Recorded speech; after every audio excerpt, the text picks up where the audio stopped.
Hi, hola, ¿qué tal, Karen? Bien, ¿y usted?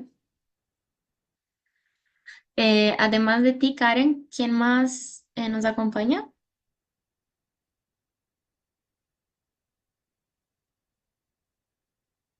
Hi, Alex, hola.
Muy buenos días a todos. Bienvenidos a esta nueva consulta pública de nuestro grupo de trabajo 12.2, los futuros de la educación superior en el Caribe.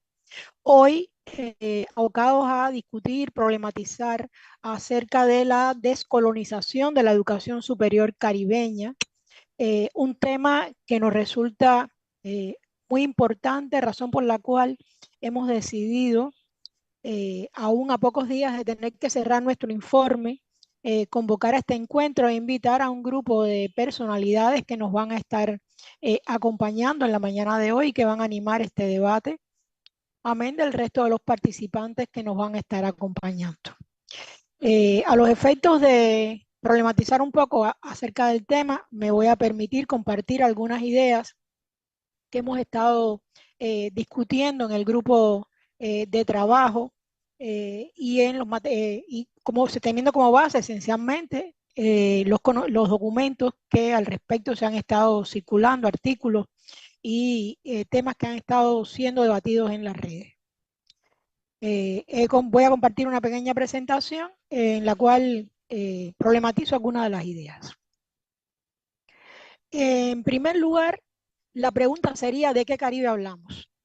Y es una pregunta que nuestro grupo de trabajo se ha estado haciendo desde el primer momento. Queremos saber si estamos hablando de este gran Caribe, donde no solo estamos las áreas insulares, sino también se reconocen como tal todas los países con costas al mar Caribe y que además reconocen sus comunidades como comunidades costeñas, o si simplemente vamos a circunscribirnos a una mirada más centrada en el Caribe insular, que es la práctica más común. The most common practice, that is one of the first debate areas that we've been talking about. So when we try and address the future of education in the Caribbean, this is an important question to address. The second element to keep in mind is the Eurocentric colonization from the incursion of Spain, France, England, and Holland, which has led to a stew with a number of elements. It's not worth remembering this, but having marked our past, it marks our present, and somehow it's programming our future. So how to decolonize would be the question, and in order to decolonize, we consider we need to go further than the simplest first answer, the most recurrent one, which leads us to consider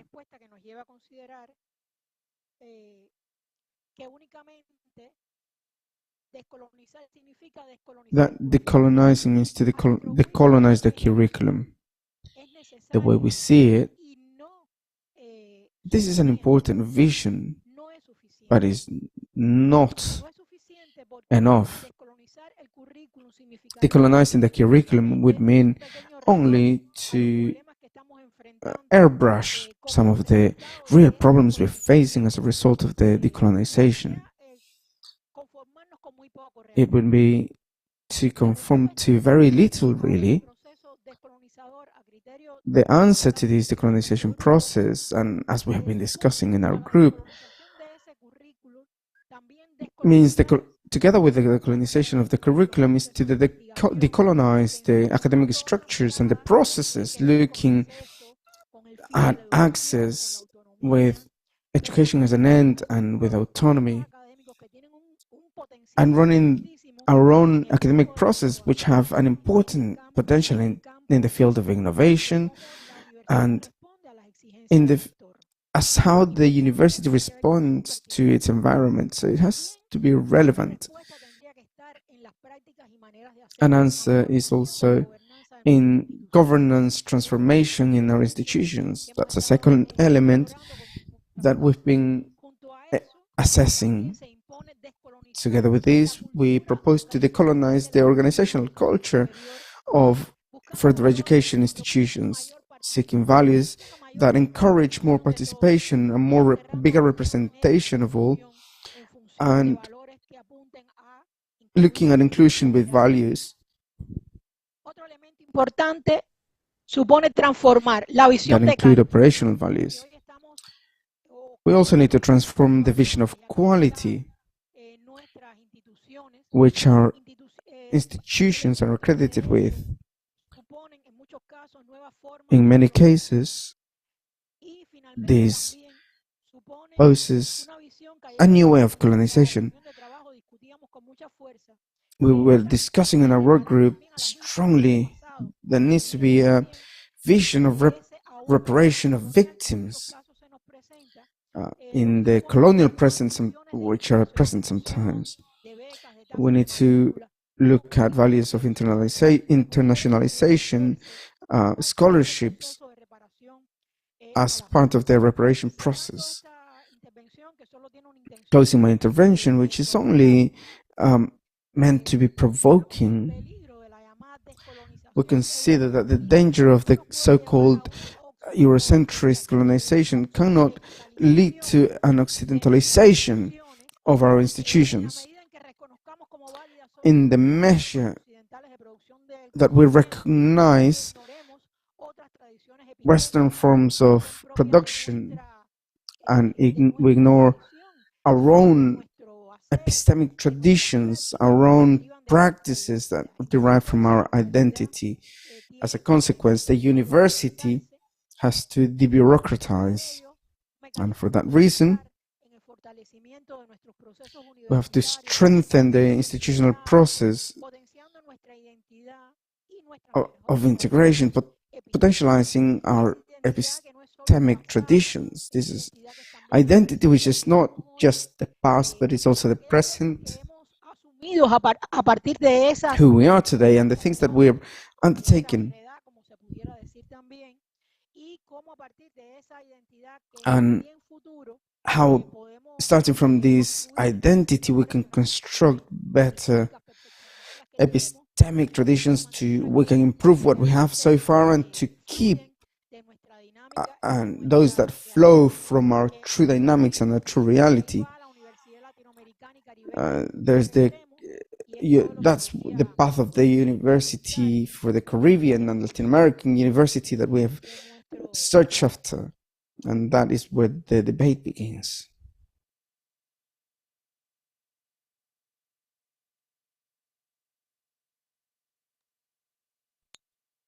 Thank you, Dr. Mercedes Gonzalez. We appreciate the introduction and overview that you have shared with us, and you have established an excellent foundation for our seminar. We want now to proceed with the introduction of our moderator, and I invite us to note that our moderator is Ms. Sandra Maynard, a qualified barrister at law. She has served as senior lecturer and associate professor in law at Coventry University, among others. She has held senior leadership and management roles within universities in the United Kingdom across the sectors of law, business, and university group subsidiaries, both nationally and regionally, and managed multidisciplinary and multifunctional teams through globally disruptive changes such as Brexit and COVID-19. She has been responsible for driving the development of internationalization in higher education and managing global partnerships. Sandra Maynard is Pro-Vice Chancellor for Global Affairs at the University of West Indies. She leads the regional university's global engagement portfolio and coordinates all internationalization and strategic global initiatives across the UE system. We welcome PVC Sandra Maynard to moderate this morning's webinar. PVC Maynard, please. Thank you so much. Thank you so much, Dr. Black. Much appreciated. And first of all, a very warm welcome to everyone joining us as part of the webinar for decolonization of higher education. And just to summarize in this, that of course, this is part of a webinar for Caribbean tertiary education stakeholders. And the third regional conference on higher education that was held in Argentina in 2018 approved this work agenda for the next 10 years. And the next follow-up conference will be held in Brazil in March of this year, the 13th to the 15th. And part of this is an opportunity to obviously review the achievements made in higher education in Latin America and the Caribbean, but also to establish those priorities for the conference that will take place in 2028. Now, for those maybe who are joining us for the first time, we have 5 thematic areas that are as follows. We're looking around higher education as part of the educational system in Latin America. We're looking at cultural diversity and interculturality in Latin America, and then internationalization and integration in Latin America and the Caribbean, and the role of higher education in the face of social changes of Latin America and the Caribbean. And finally, the specific and technological research and innovation as drivers of human, social, and economic development within Latin America and the Caribbean. Now, the strategic goals also go on to look at how we're looking at higher education in the sustainable and the sustainability and development of that. We're looking around teacher training, looking at the main actors within the higher education sector. Of course, forgive me, I should have started my video, my apologies, so everybody can see what I look like in that sense. Yes, of course, and we're looking at things around inclusion, diversity, finance and governance, and all of the main aspects. And I'd like to thank Dr. Gonzalez, who started us on this particular area. First of all, I'd like to, of course, acknowledge our distinguished panelists who will be speaking to you today. I'd like to also acknowledge our colleagues from the Ministry of Education, Youth and Policy Priorities, and of course UNESCO, the International Institute for Higher Education in Latin America and Caribbean. Welcome to everyone who's joining us online. And I hope that today we're going to have a very stimulating conversation. And Dr. Gonzalez started us off very well to describe what are the main concerns around decolonization when it comes to higher education.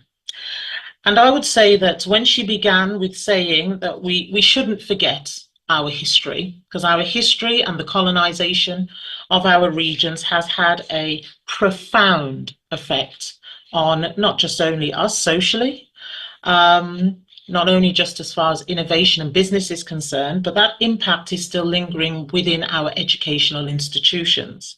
And I know coming from the UK that there was a significant push towards decolonization of the curriculum.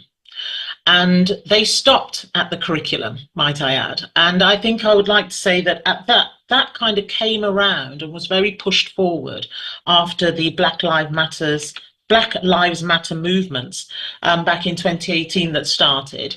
And so institutions have started to look at their own cultural sensitivities. But of course, this conversation is going to go a bit deeper than that today, because it's not just about decolonization of the curriculum. We're also going to be really looking at our institutions. And here, the University of West Indies, classic example, we began from the University College London, and its infrastructure comes from our colonial enforcers. I'm going to be very politically correct about how I use the words here. But I just want to say that the Vice-Chancellor here at the University of West Indies, Professor Sir Hilary Beckles, had mentioned in one of his interviews that we've built the Caribbean out of the colonial rubble. And whilst we have made strides in trying to develop within the Caribbean, when it comes to our own infrastructures, our our economic and social development. One thing that stands out is our educational framework and educational structures. And those are the issues that we are here to try and touch on. And I hope that the conversation today at least allows you to go back and think carefully about your institution, whether you are part of an institutional structure, or whether you have children that are part of that structure or family members, and just think about the actions and the infrastructures within our educational system and how colonial is it and what can we actually do to change that. And I know that we are going to be discussing a number of very interesting questions that are going to be raised today. And just to give you the questions that we're going to be interrogating will be, for example, what is this issue that we're talking about when it comes to decolonization in higher education systems? And what are the real issues? What are our concerns? What are the problems with the way they are laid out? And Dr. Gonzalez already mentioned today a little bit and touched on each of the areas that we're going to explore a little bit further today. What you will have is there are going to be 3 or 4 panelists who have joined us, and those panelists will introduce in due course, but just to tell you that we're going to have Dr. Kathy Hogarth, who will be presenting today, Dr. Santiago Ruiz, and Dr. Miriam Mois, who will be presenting on these areas. Other questions that we're going to discuss today is going to be, does the Caribbean higher education enable the neo-colonial agenda? And if it does, how does this? How does the higher education enable this? We then have another interesting question about the impact of the global neoliberal economic agenda on higher education systems, and should we be concerned about that? And also, we will have an opportunity for, of course, members of the webinar to become involved, have their comments, ask questions, and you'll be able to do that as part of the Q&A section that you will see at the bottom of your screen. Also, the other questions that are going to be raised today it's regarding how can diverse ways of knowing and being, how can we look at diverse ways of looking at research and teaching within higher education within the decoloniality concept. And also, of course, what are our next steps and what do our successes look like? And I will just like to just say before we begin, and I introduce our first speaker, that the cultural element, I mean, we do look at colonization, and of course, we look at how that's going to impact us here in the Caribbean and how it would impact the way we go about teaching and the way we go about teaching and learning at all different levels, but obviously particularly looking from my perspective at the tertiary level. And I would like you all to consider, of course, the obvious question was, is it all bad? And I'm just throwing that out there. Is there a place where the infrastructure could work, where we apply our own cultural elements to that? But I will say that looking from a global perspective, when we look at how the global space when it comes to tertiary education has evolved, even down to accreditations for our qualifications at both undergraduate and graduate level, has really been pushed forward from or using that very colonial approach. And so even if we try to look at how we would decolonize our educational structures, we still have to appreciate and understand that there will be some elements of that which would have to adhere to ensure that all of our students and learners, should I say, within Latin America and the Caribbean can still certainly have the required accreditation to be able to be competitive in the global space. So I'm really excited about what we're going to be discussing today. And I will start with no hesitation.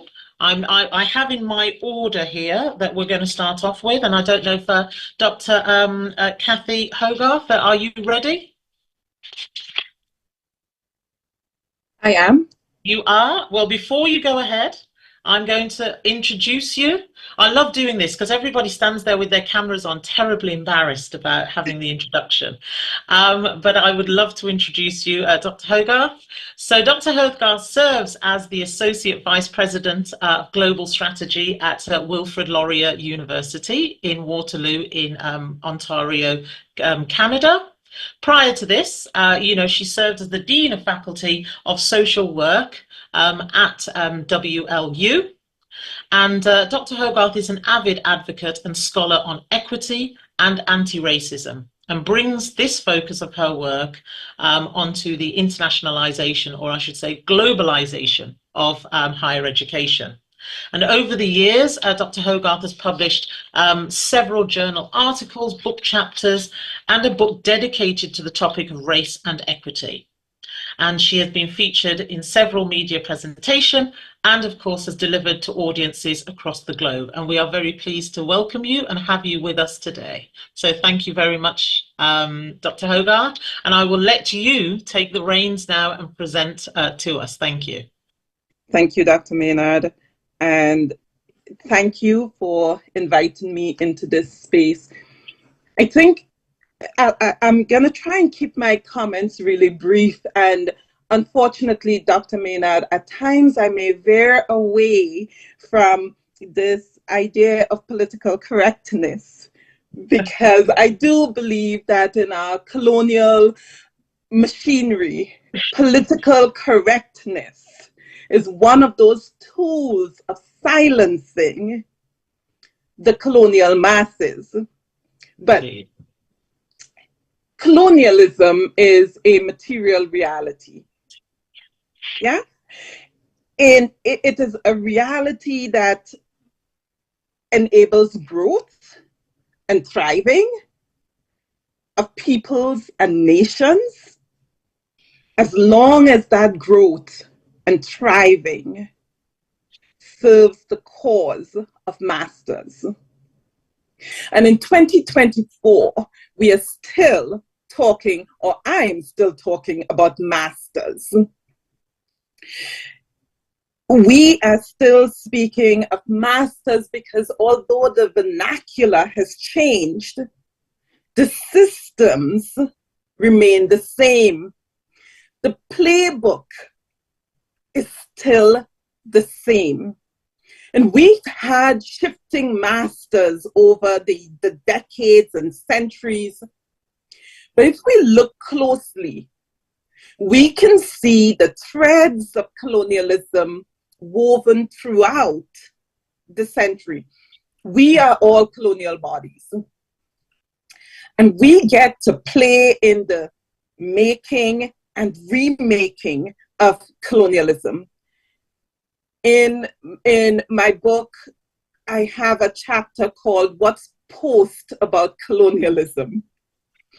There is, in fact, no post-colonialism.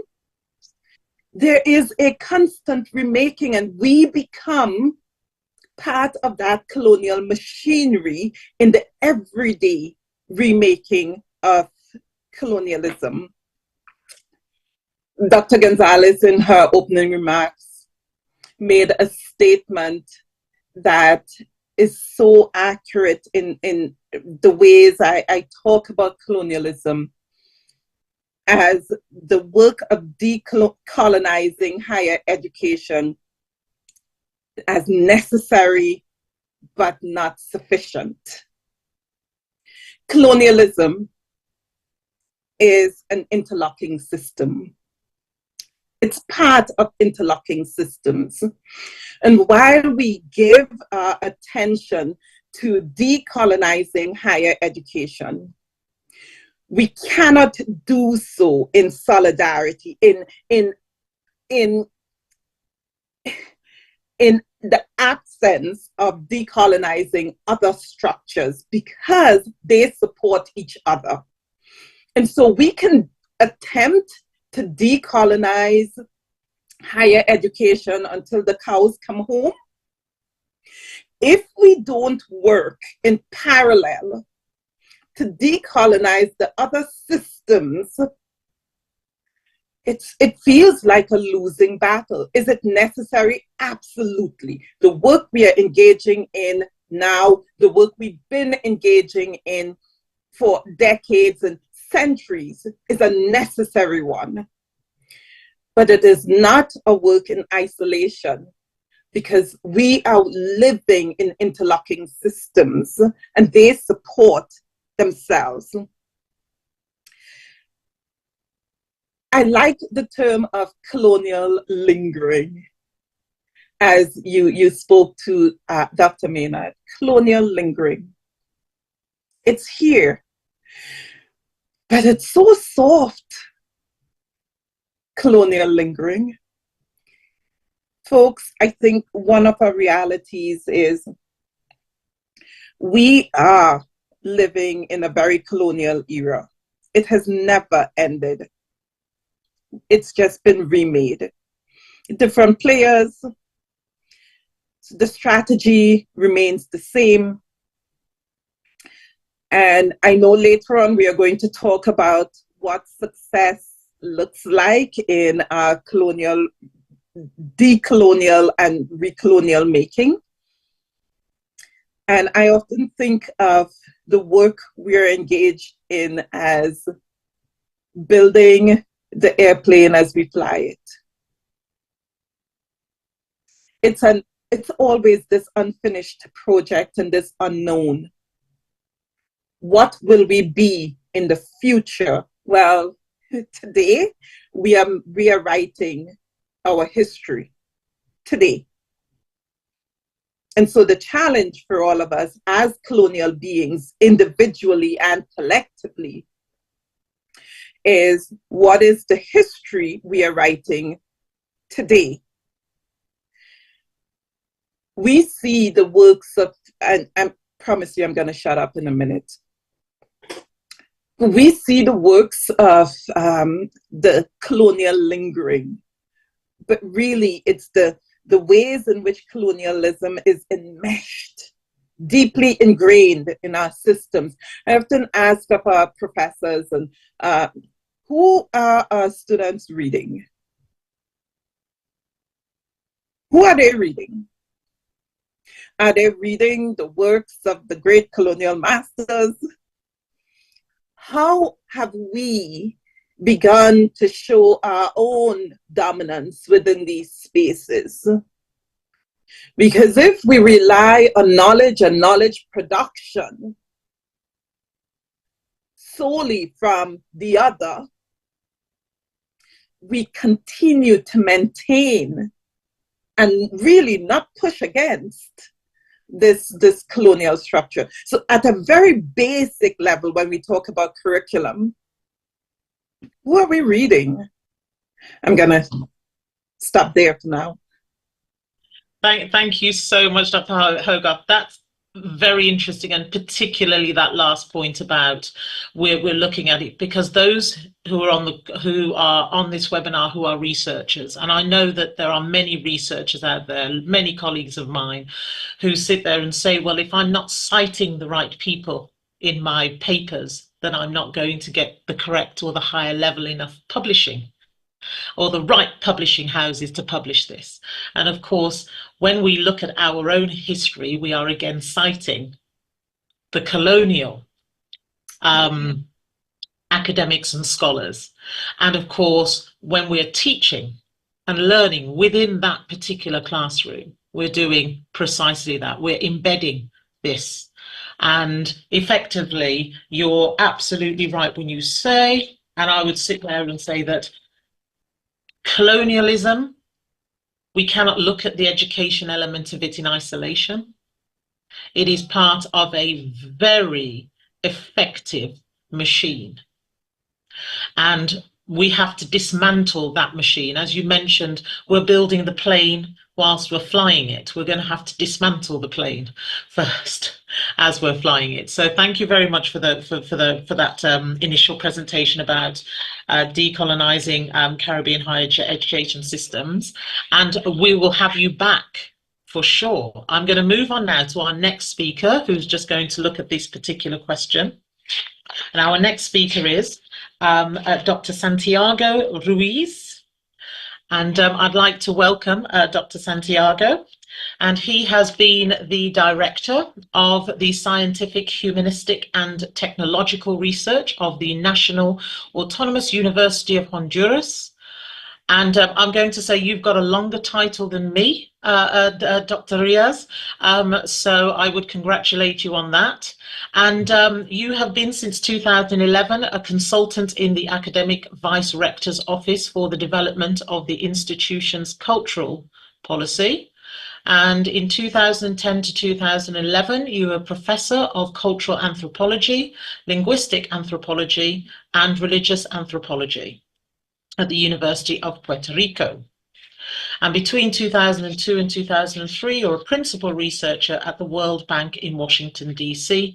on topics of projects financed by the World Bank on Afro descent and indigenous persons in Central America. So thank you and welcome. And I would invite you to give us your views and comments on looking at the systems, our educational systems and colonization within that. So over to you, Dr. Ruiz. Thank you. Thank you so much, Sandra. Thank you for inviting me for today's webinar. Dr. Demon, thank you so much. Gracias a todos y todas. Thank you very much, everybody, for this for their kind invitation to this conference. When I was first invited, the first thing that came to my mind was to go back to all my notes, and I'd like to, let's say, to give it a different perspective to everything that you've said so far, because we need to dismantle the basis, the foundation of colonialism. At the basis of colonialism, or embedded within a philosophical principle, within a philosophy, for this to continue to happen. And in order to do so, I'll go back to Enrique Donoso, where he says that colonization is then presenting as the need of a metropolis and some outskirts as well. In this case, we're on the outskirts, or we are in the metropolis. So we have the opportunity to go back to recover our identity of non-peripheral area, or we continue to be colonized, or we will continue to be colonized. Colonization is then, or has then, a modernist perspective in philosophical terms. When I say this, what I mean, or what we mean whenever we talk about this modern philosophical view, and I'd like to share with you some of this, and just to show you, I know, and if it's okay with you, I'll share a very brief presentation. Would it be okay if I share my screen? Give me 1 second, please. Okay.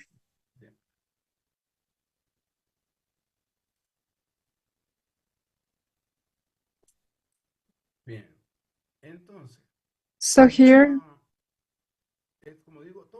as I was saying, and everything that I'm going to say has to do with the author Enrique Dussel, where he talks about dismantling the philosophical basis of the modernity. I'm not going to talk about all of this. I'm just going to present you with some aspects of his presentation. So this philosophy of this modernity that we have at hand, it's a philosophy of coloniality, of conquest and elimination of the other, of the otherness. So that's what we have. That's what we have in the background. We want to get rid out of the other one that is not European. We want to eliminate the non-European identities. And therefore, we see that the origin of this modernity, that is the foundation of the colonialism, tells us that we don't have modernity without colonization, without this colonialism. So there is no modernity without colonialism. So when do we have the emergence of this? When Europe managed to face the other one violently by controlling them, and submitting the others. So that means, so the other one is Latin America, Asia, Africa, and the Pacific region in Asia as well. So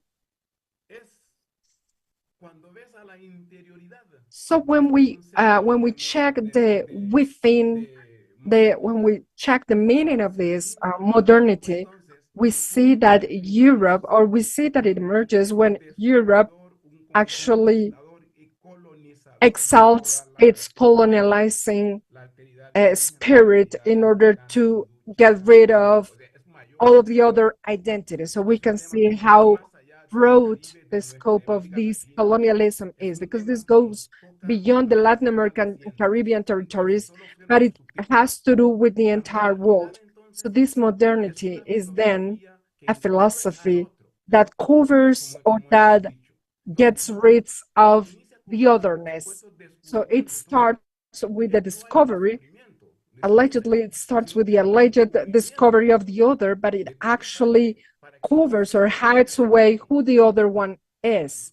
So if we want to get rid of the other one or hide who the other one is, we have to actually make them similar to them, to the Europeans. So here we have Hegel's. So Dixon Hegel's, for Hegel, a non-developed country is a non-modern country. So here we call it, as it is called in German, Pre-Aufklärung. So we need to actually wonder as well, what's modernity and what do we mean whenever we talk about modernity? So those countries that are not modern, they are not colonized. So all the peripheral countries are there because it is not possible for them to actually be there if they're not imitating what's within the metropolis. So that's why it is very important to get rid of this colonization. Or this decolonization is an Eurocentric philosophy, up to the point, and it was built upon, and actually we say that development comes from the east,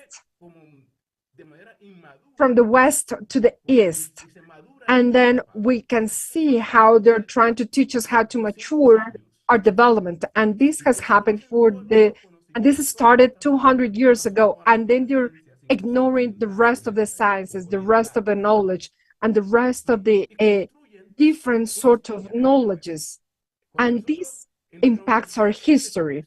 So in our universities, whenever we talk about the universal history, we're talking about the European history, and this has been a history that has been taken worldwide, because they have told us that the universal history is the Middle Ages, Old Ages, and the Modern Ages. So so it means that, but only Europe had these Middle Ages. So this concept of the Old Ages, or let's say the old times, is something that was taught to us from Europe. And now let's talk about the stages, the different stages of the universal history. So this is telling us that at the global or universal level, where history started back in China, but they said that this was very immature, or let's say that the West perspective says that it was very immature at the time, where the only emperor or the only leader was the emperor. So that means that was not civilization, and the rest of them were submissive to them. And then they go to the Persian, to the Romans, to the Greek ones, and let's say that all of this is going to come to an end with the Middle Ages, and then we transition to the Modern Ages, and then we have civilization, and then civilization is the moment where Europe, and let's think about this philosophy. This is what Hegel is telling us. This is the center and the end to the history.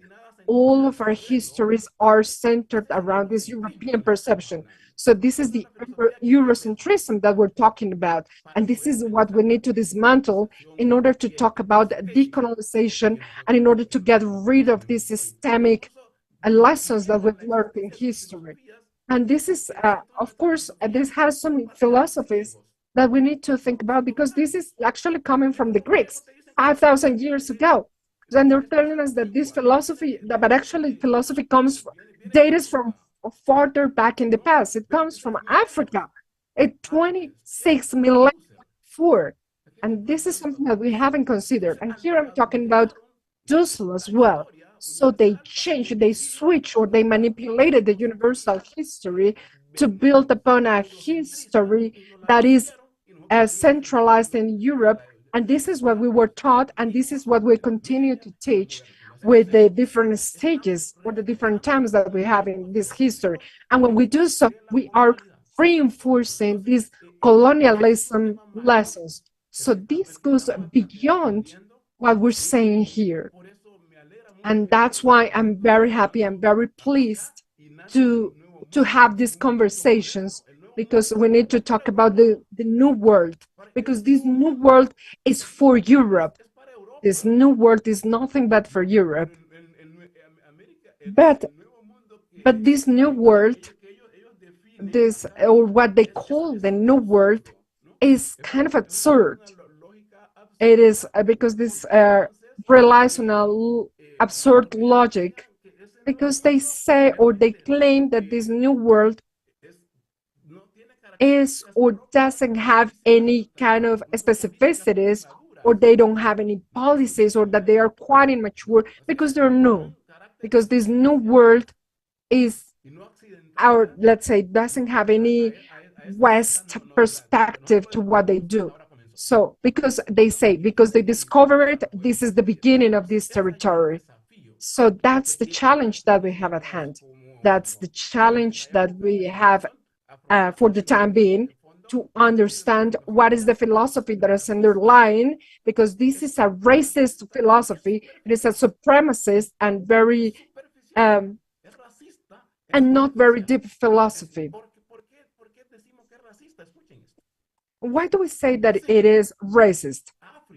And we say that this is a very shallow philosophy. Why are we saying this? Because, for example, they said that Africa is in general terms a closed territory, and they have a fundamental character. Amongst the Black people, they don't have an awareness that hasn't reached any objectivity in order to understand God or law. So it means that they don't have any capacity for freedom. And this is very insulting if you pay attention to it.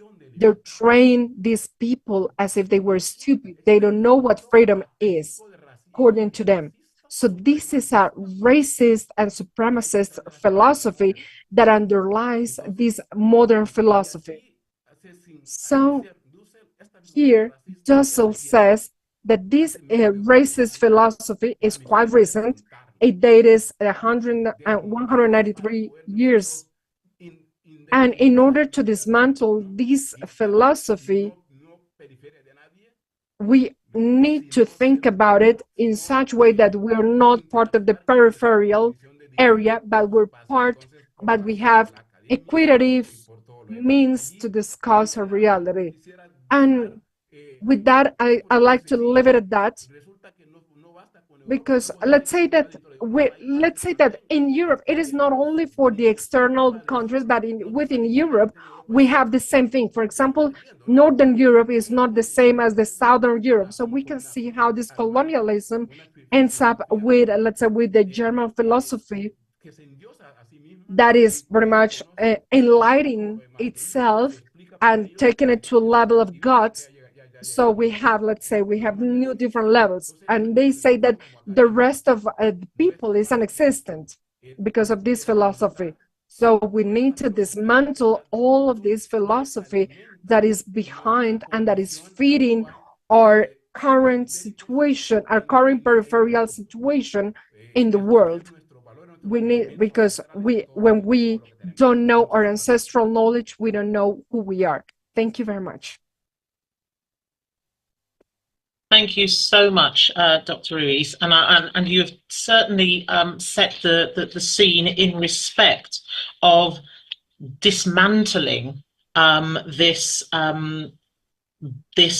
philosophy around modernity and being modern. So what the push towards that is, let's just forget the past of what you know, forget about what your culture teaches you. This is the way forward, because as we've seen through history, critiques has been thrown at what Indigenous persons have and how they have dealt with various aspects within their own particular social spaces and educational spaces. And of course, this push towards what is defined as being modern. And I really like when you talked about the removal of otherness. And I think that that's something that's so important for us to remember, that we can't remove what effectively is our culture, because that is defined from a Eurocentric perspective as being other to their colonial construct. So thank you so much. I'm going to swiftly move on now to Dr. Moise. So I'm going to just introduce Dr. Moise to bring her thoughts to this. And Dr. Moise, she is an associate professor researcher at the Caribbean Lab of Social Sciences, and Vice President for the International Affairs at Université des Antilles. I'm going to say, forgive my pronunciation, because my Spanish isn't the greatest, in Martinique and Guadeloupe. And her research fields includes gender studies, cultural studies, and discourse analysis, with a special focus on literary and artistic creations by Caribbean women of African descent. Now, her most recent work was published in 2020 by Palgrave Macmillan, a collection entitled Border Transgression and Reconfiguration of Caribbean Spaces, and it was co-edited with Fred Reno. So I would say that welcome, Dr. Moise, and I would ask you to contribute to the conversation, particularly around looking at the system, the colonial system that we're facing today. Thank you. Thank you very much, PVC Maynard. I want to thank Dr. Black for the invitation, and to greet all the colleagues from UNESCO ESALC as well as Universities Caribbean.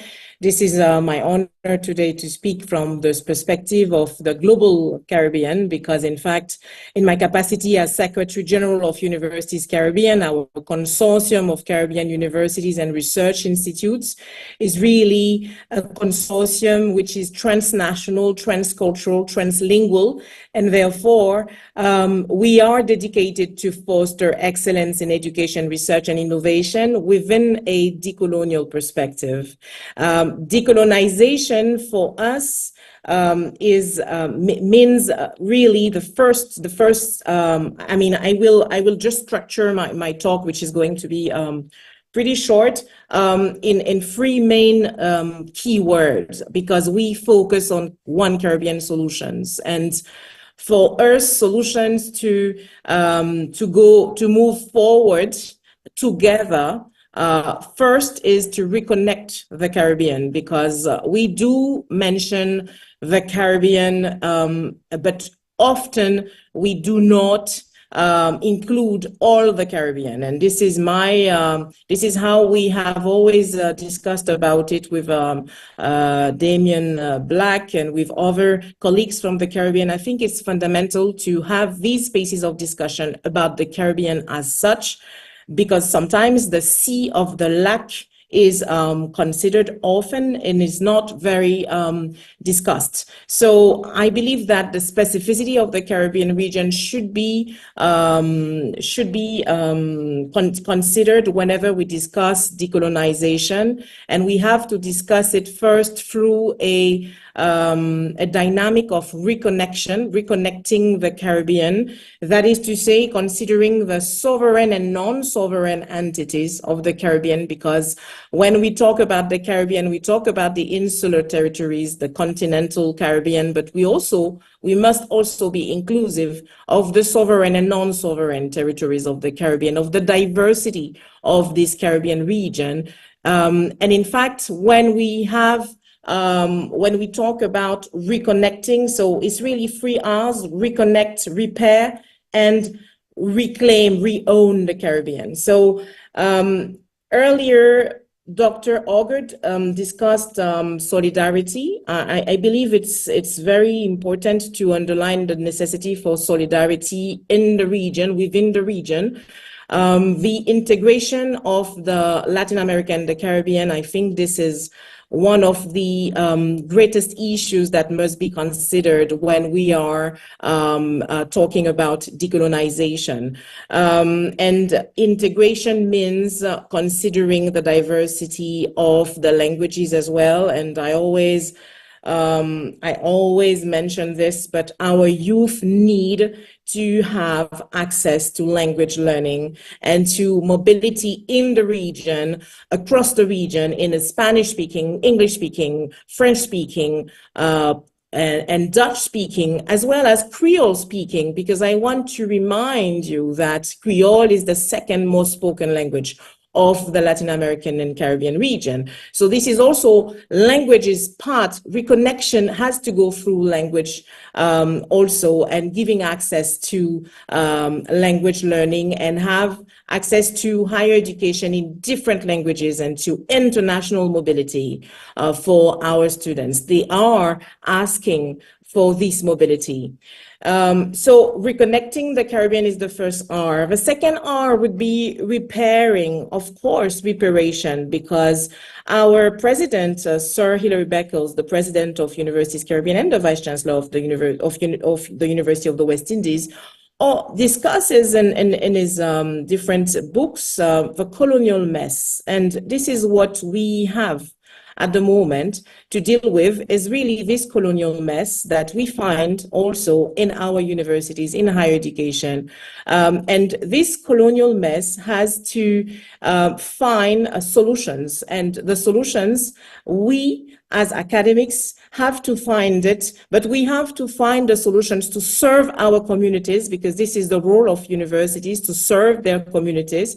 But we have to serve our communities with the partnership, within a diplomacy of innovation. That is to say that we cannot decolonize without policy makers, without governments, without stakeholders, without the youth themselves, without society, civil society organizations, leaders as well. So it is really a collective movement. And when we talk about reparatory justice, we have also to include Europe, because the European we have to shift the margins, and this is important that the Caribbean would be centered, and that because Europe is also, has to be part of this fight for decolonization. So this is a collective effort, and this has to include all the Caribbean in its diversity, and the global Caribbean with its diaspora across the globe. I want to mention also the last R would be reclaiming the Caribbean, reowning, reclaim, and this is about knowledge, because often we do not know each other. And Dr. Augard has mentioned at the end of her presentation that I really enjoyed, the necessity to know what we are reading. And I think this is tremendous here in the French Caribbean. our students don't know the other Caribbean, like the Caribbean diversity. And it's the same when I go to the University of the West Indies. We do not always know each other. And my colleague, Professor Fred Reynaud, the same one, the one I have edited this book, Border Transgression in the Caribbean, he always discusses the Caribbean, talking about the collective ignorance. And he has led a study, and this has been published in one of the UNESCO ESR journal. He has led a study that shows that students in the French Antilles don't know about Derek Walcott, like the main, they have not read some of the main writers and Nobel Prize winners of the region. And it's the same on the other side. Many Caribbean people believe that Fanon is from Algeria, but Fanon is Martinican. So it's important that we would know each other and that the knowledge would be decolonized, and this is through the access to curriculum.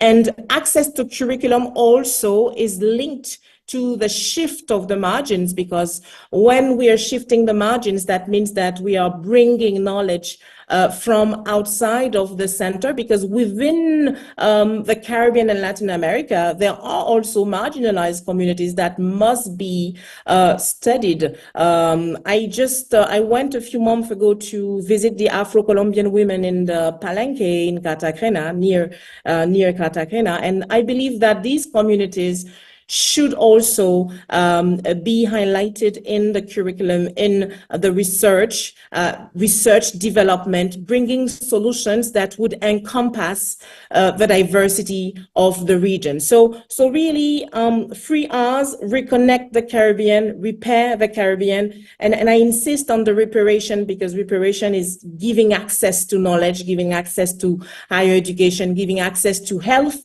We discussed it just last week in Jamaica. Health systems must also be connected and in solidarity with the Caribbean region.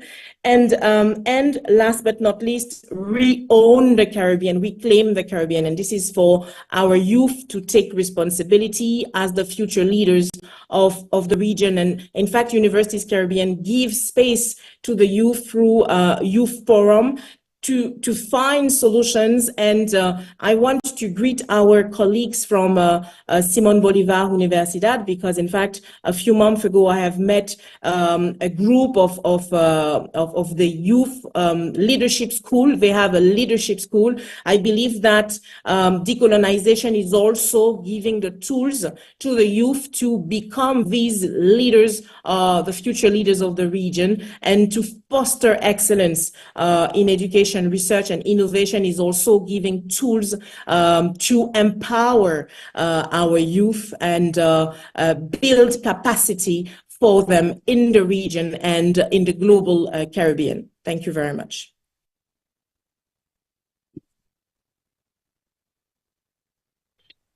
Thank you so much, Dr. Moise. A lot covered there, and a lot that we're going to obviously look at and delve in a little bit deeper as we go through this. But I like the fact you've got 3 powerful points. You want us to reconnect, you want to repair.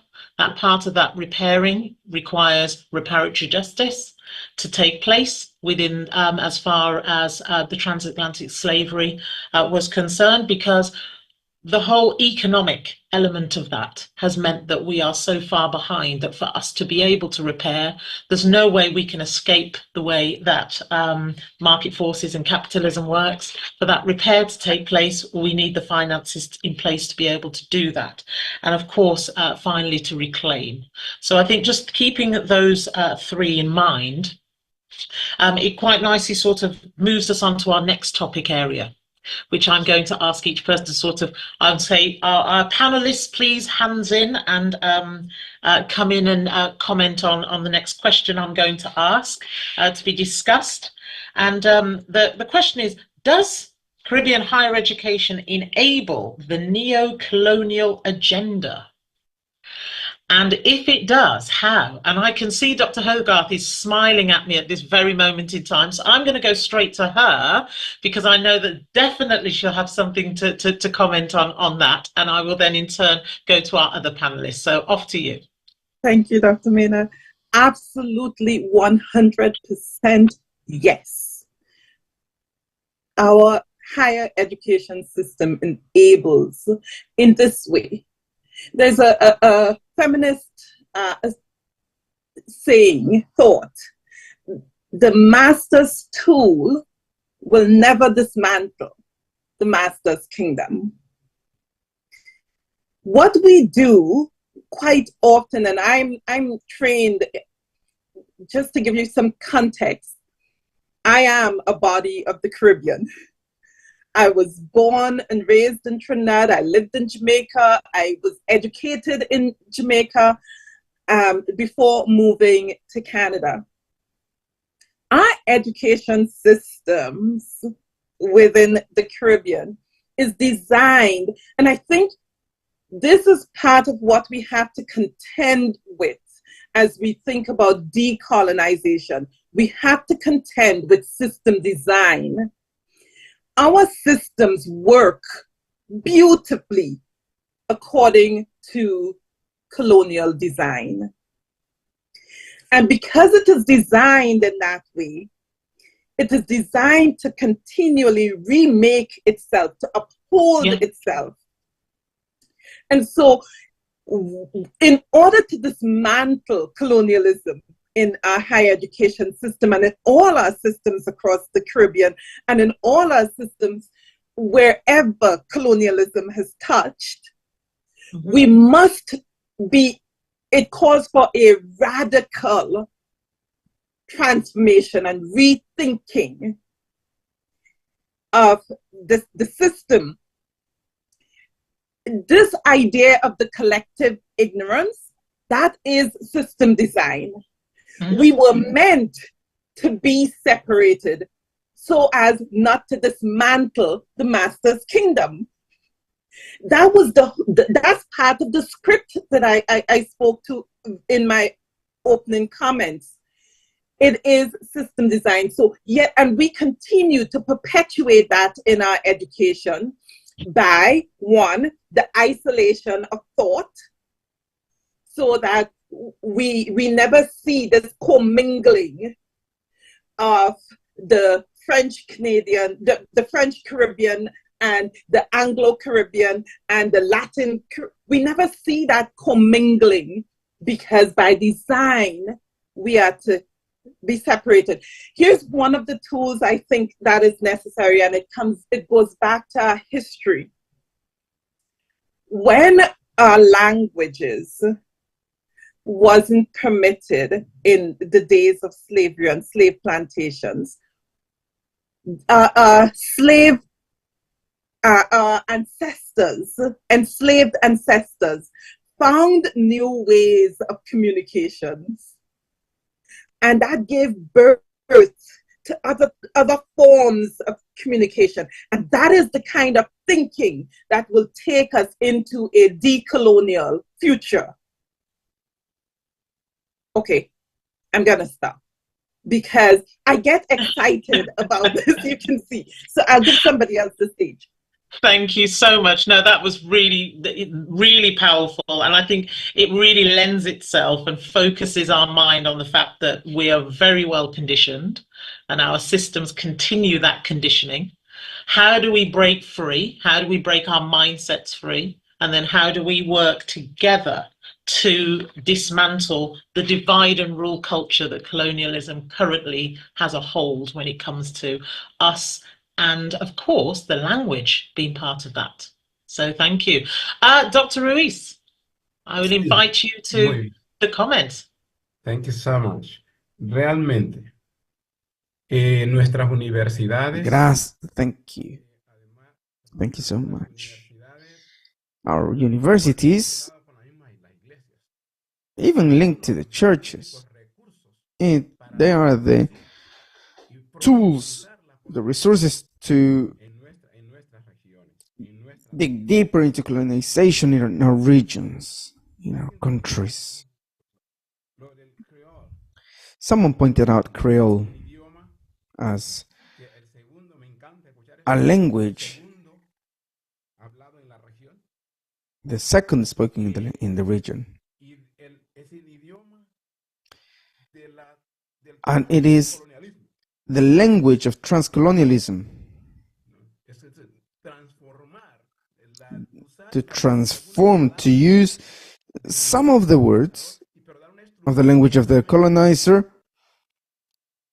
and to create a totally different structure, system, that is independence.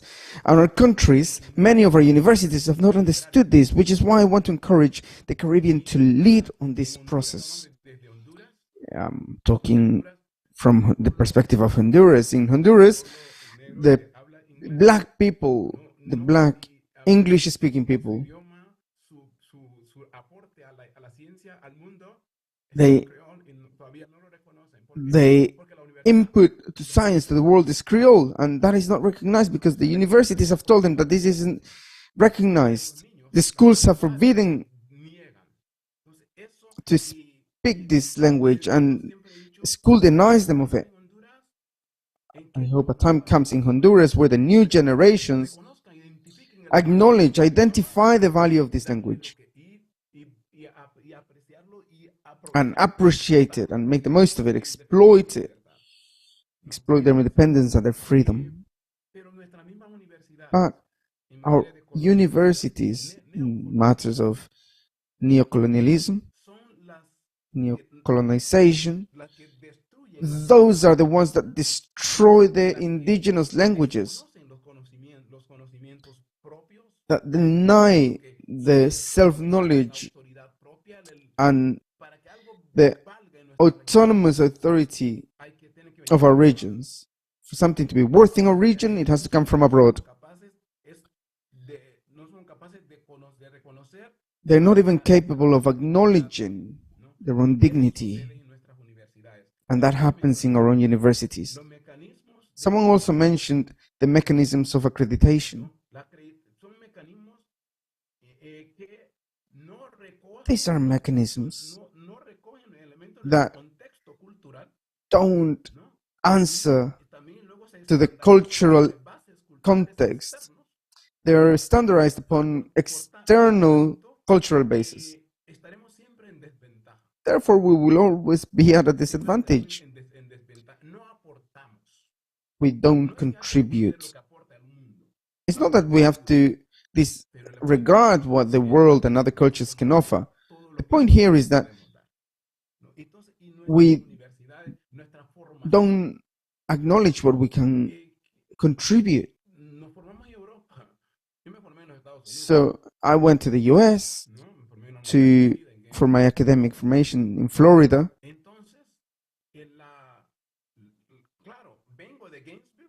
So I come from Gainesville to Honduras, to the Autonomous National University of Honduras, to try and reproduce what I acquired abroad, but under different conditions. We can't translate, we can't re-adequate to our own context, valuing our context, which is why we are vulnerable to expropriation,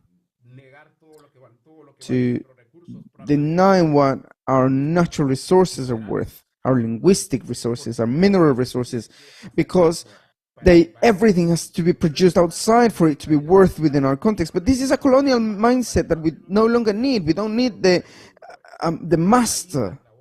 We need to become reproducers, and this is where universities play a role. They need to rethink their role. They need to rethink their role in the Caribbean region, in the Latin American region, in the Great Caribbean context, and going even further, globally, Asia, Africa, India.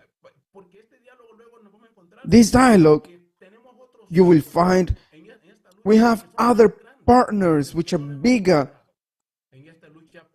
and in this fight for destructing colonialism, There are partners. This is recent, but we've not taken a step for this, towards this. So I ratify the point of what Dr. Hogan said. Our universities are reproducing the neo-colonialism, and they're digging it deeper within our countries.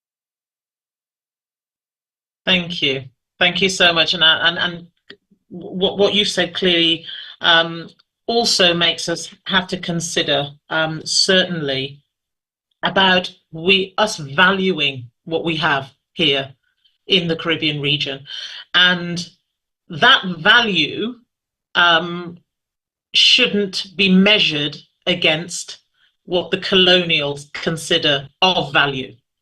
And because we will always fall short, and I take it back to what Dr. Hogarth says about, as a tool, we will never dismantle their kingdom. We have to find our own confidence, our own voice, our value, and our unity. And we have to be able to stand up and say, okay, you have those rules, but we have ours. And that respect, as you mentioned, we need to have that respect. And then we can come to the table on grounds of an on equality rather than the master-servant relationship. So that is definitely something that's very important. So thank you so much for that. And Dr. Moise, please, I'm going to ask you just to bring in your views on the neo-colonial agenda. Do we do that in higher education? Thank you very much. I believe that, you know, what we do in higher education is in fact trying to find solutions against this neo-colonial agenda. I want to be very pragmatic and to you know, to go back to what you have just mentioned at the end, the necessity for respect, equality, and dignity, I would add, because what we want is to be considered and to own our region and to lead the research and the educational programs that are put forward in our region. I believe that now is the time for us to collaborate with the other parts of the region, but still to keep the leadership of our research programs and findings, and as well the dissemination of these research results. The Caribbean now has, you know, many possibilities to develop research, but I believe that we do need to collaborate in terms of funding systems, because research needs funding. And we were discussing it just last week in Jamaica. We do need to have a platform where we can build capacity, we can incubate Caribbean projects emerging from the Caribbean, for the Caribbean, serving the Caribbean people and the regional development. And I am going back to my reconnect, repair, and reclaim.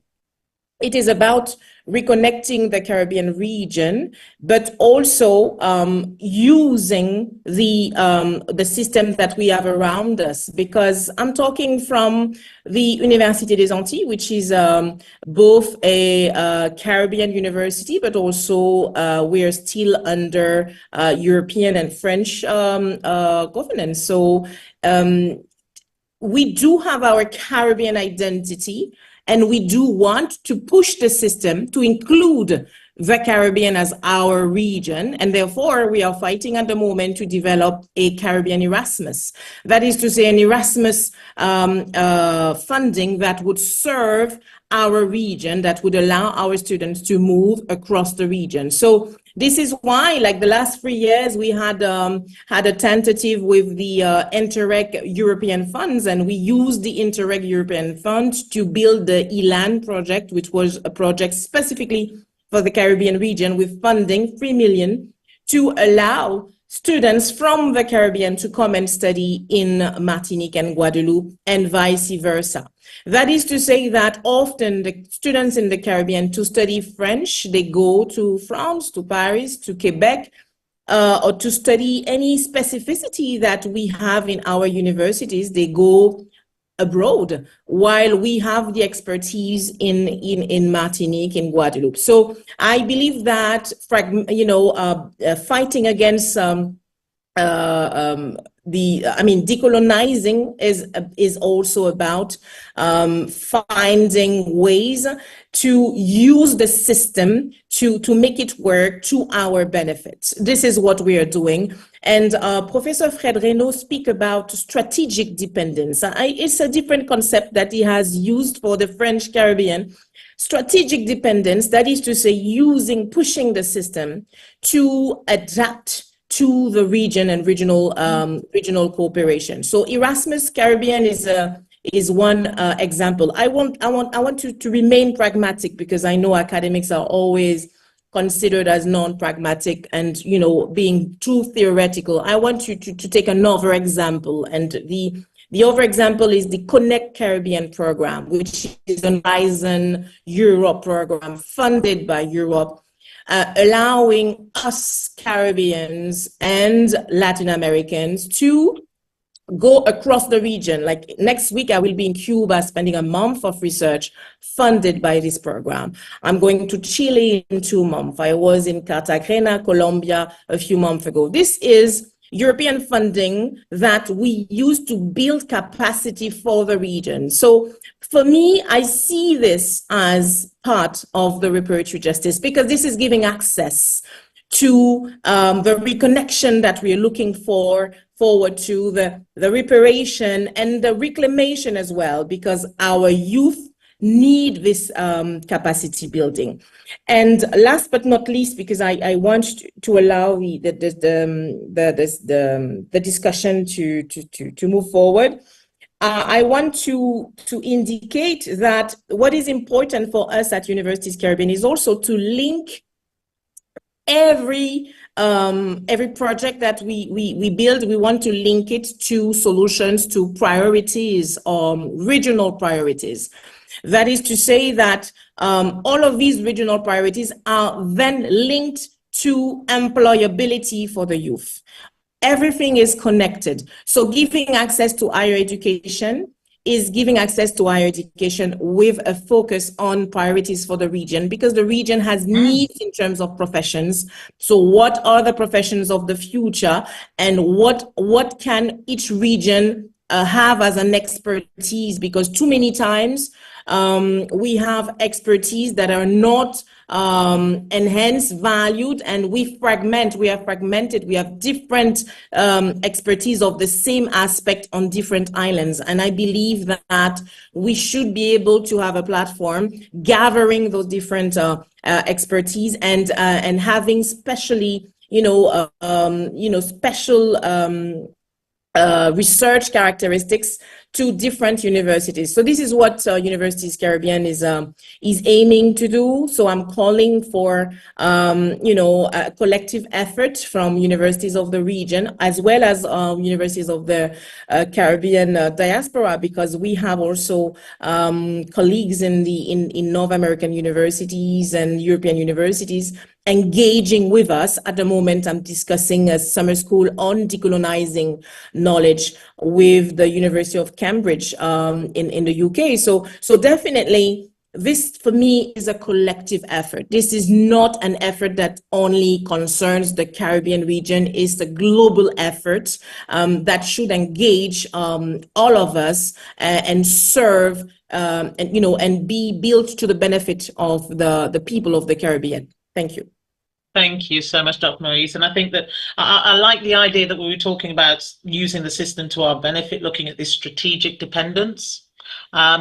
Because obviously when we come later on about next steps, and I think that feeds into that latter topic that we're going to be discussing at the end of the session. And I think it's really important to understand that we can't just tear out the entire system without having something in place, or the other option is, can we play the system? And can we, flip it so that it can benefit us in that way? So I'm going to swiftly move on, because I know I'll be told off about time, and I know that we've got another question that I wish to pose to our panel, which is what is the impact of the global neoliberal economic agenda on the higher education systems, and should we be concerned? And definitely, Dr. Hogarth, you're looking, I know you're ready. I'm going to start with you. You're ready straight away with the definitive answer. Should we be concerned? Yes, we should be concerned. I want to go back just in case anyone in our listening audience is unclear about the mechanisms of colonialism. Colonialism works in these very clear ways. Devalue. We devalue the thing we want to colonialize. Yeah. In terms of humanity, we then dehumanize. So we make a people less than human, and then we can dominate, right? So we devalue, we dehumanize, and then we dominate. In terms of decolonizing, then, these are the very things we need to work against. The devaluing of ourselves, of our resources, the rehumanizing, the seeing ourselves as human beings and what that really means in all of its operations. And then the shifting, the reshifting and reclaiming of the power. When we think about the economic agenda, colonialism has always been about power. And it has always been about taking resources, whether that be material resources, human resources, mining resources for the benefit of the colonial master. We see that continuing. And we've shifted some of that resources, though in many parts of Caribbean and Latin America, we still see a fight for material resources that has a huge economic impact on our region. But one of the biggest elements we are seeing now is the fight for human resource that has a significant economic impact in our region. What does that look like? Well, sometimes it looks like our brain drain, our skill drain in the region. So I go back to, I refer to Dr. Moyes and her language, or really pushing around youth and retooling our youth, because that's where our future is. And so how do we can't separate the colonial agenda from an economic impact. It is tied, intricately tied. It has always been about economics. And it will always be about economics. And when the economics no longer make sense, our colonial masters will move to where the economics make sense again. But this has always been an economic agenda. So education then, I'm going to now go back to my Jamaican root. Our minds has become the slave plantation. And if we can capture, if we can dominate, or if our minds are dominated, the colonialism mechanism continues in full force.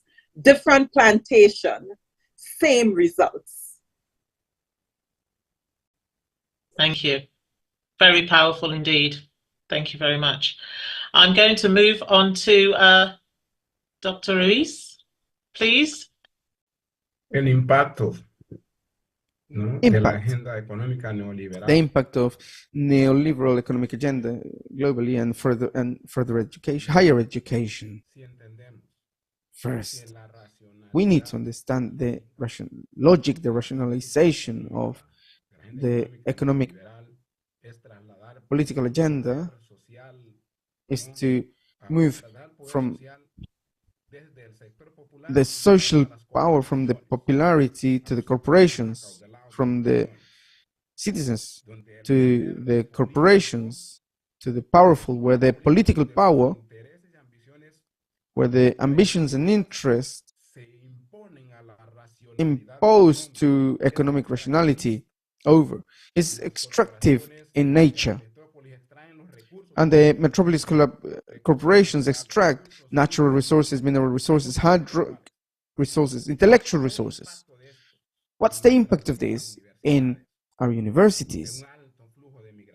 And a high influx of migration from Central America. And even in terms of high-level academic resources. And there is a budget cut to universities. There is a financing or funding limitation for public higher education. There is a strong fight, struggle for this. And of course, with less resources, the quality of education is disqualified. Hence, you strengthen the discourse of private education. These are real impacts of the neoliberal model and its impact on higher education. It is capable even of eliminating higher education if we don't take concrete actions as the Caribbean and as the region and as the world. Thank you very much. Thank you so much, Dr. Ruiz. And I think that what you've said there sort of pulls us on to raising the point about looking at how our governments look at how they would continue to fund our education within the region. And I think that that's important because whilst we understand economics being, that's important. But when you're talking about looking at deregulation and allowing universities to now start saying, well, you've got to start creating your own income to be able to continue to educate the region, it does put an awful lot of pressure on how that university would want to be able to continue its journey of providing education. And the only way to ensure that is they would have to stick within the colonial model to be able to integrate and work with other universities within that particular within that field. They cannot stand away and say we want to do things, we want to adapt the model, we want to introduce the importance of our past and culture, because for us to be able to compete we have to make sure we're in that marketplace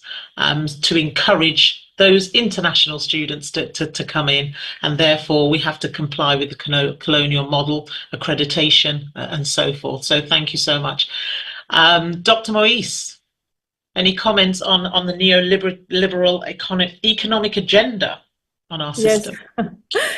Thank you very much. I want to just comment quickly on the importance of the brain drain in the Caribbean region that Dr. August has mentioned.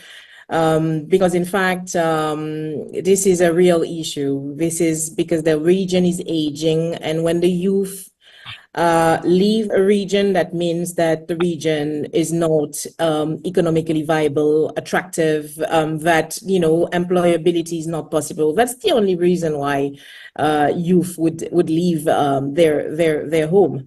And often, even when they leave just to study, they may not come back. So I believe that we should make sure that they actually do not have to leave necessarily, except within the framework of the higher education. And this is why and when mobility comes in, international mobility, because if I can take myself as an example, I did leave through the Erasmus and went to study to London, but this was thanks to the Université des Antilles, and then I studied at the University of the West Indies as well as at Paris Sorbonne, but then I came back and served my university here, Université des Antilles. So I believe this is the brain drain is an issue that we should address very, very early on with our youth, because we should make sure that they own their region, that they understand that. And this is why, I'm sure you remember the first youth forum that we had in Santo Domingo was called Caribbean Youth Citizenship and Ownership, because this is what we want. We want the youth to own the region and to have this sense of developing, building capacity. We need to give them the capacity to build their region. And that's why we need more possibilities for entrepreneurship, to give the youth possibilities to develop, to have a project incubator space.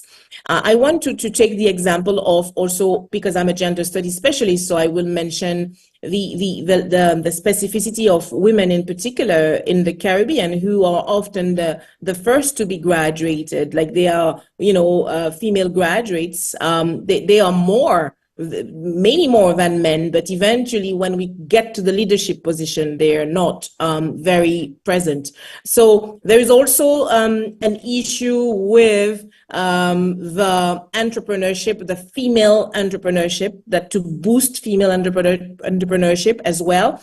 And this is my belief that the sustainable development goals, especially the number 5, is very central to the region. I want you to look at the leadership of the region at the moment. We do have women standing out in terms of building capacity for their territories, and I believe that we should use higher education as a space which would be inclusive and transformative for students, for the youth, and for also the most vulnerable part of our youth, that the ones that, women, but also the youth that are in rural and marginalized spaces. Because you remember during COVID, it was more difficult economically for students living in Jamaica, in the rural areas of Jamaica, for students in Haiti who did not have even access to electricity. And economy this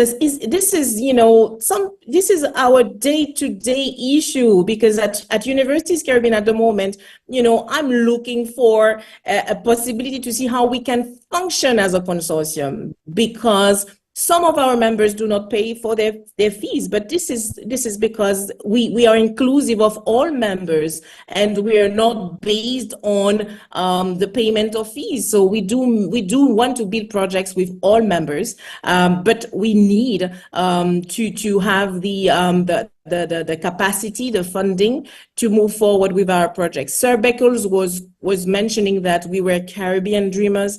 I believe that Caribbean dreamers, yes, we are. And we have projects that we are ambitious. We are maybe small, but ambitious, always ambitious. But the economy is key, and our partners understand it. We do have partners who are very committed to the development of the Caribbean specificity in terms of, research development for the region. But we have to say it outright. I mean, we cannot, this is also a result of colonization, the fact that our region struggles so much. So I believe that reparatory justice has also to go through, funds. And this is what some universities in Europe has been doing. Glasgow University, other universities are engaging in, recognizing their role as universities in the colonization process, and giving back what they can, because they can never repair, all of this trauma, but there is, and there are also families engaging, as you see, families who have benefited from this crime, and now, putting money back into the development, and education is the place where money should be actually put forward, because this is what we would be using to allow our youth to build capacity and to be more prosperous economically. Thank you. Thank you. And I just wanted to add to that before we open up for our online participants to join in. I just wanted to say that looking at how these mechanisms tie into each other, we've mentioned, and I think the brain drain is something that is a very key and apparent factor that's occurring within the region.